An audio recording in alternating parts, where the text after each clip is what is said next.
Welcome, this is the Royal Waterways Dung Defender boss fight explained. This is a 5-phase fight with a short 6th phase. Each phase took 14 hits including the free hit. Each phase of the fight consists of the same mechanics with an intermission. His mechanics build off each other and that's where the complexity comes from. This fight challenged my patience, but I found controlled movements was the key to success.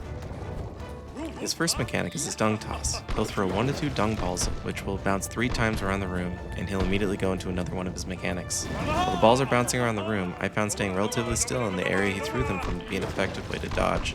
If it's difficult to get to that area, try to run to a spot that a ball just landed to avoid getting hit by it.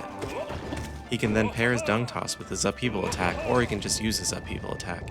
He goes underground for 3 to 5 seconds, and pauses for about half a second before jumping out of the ground. Don't be next to the walls as he's jumping out, because he can just come out of the ground at the walls. You can bait his movement by sidestepping back and forth to confuse him. This is a good time to hit him as he lands, and it will be safe right next to him. Another mechanic he can pair with his Dung Toss is his Self Bounce. He'll wind up into a ball and launch himself like the dung balls. He'll land on his 5th bounce, unlike the dung balls, which will break on the 3rd. His first bounce can be pretty extreme, spanning the entire area, but he generally provides a good opportunity to hit him as he lands for his 5th bounce. The last mechanic that he can sometimes chain with his Dung Toss, or just do on its own, is his Dung Swimming. I've only ever saw him throw 1 dung ball and then go into his Dung Swimming when he did them together. The swimming is slow, but easy to get hit by when you're trying to get your hits in. The distance he goes is unpredictable. It can stop early or go all the way to the wall, so I recommend trying to get to the other side of it during this.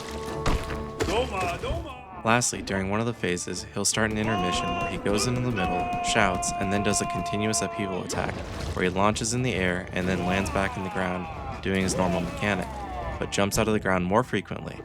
The same tactic applies here as his normal mechanic.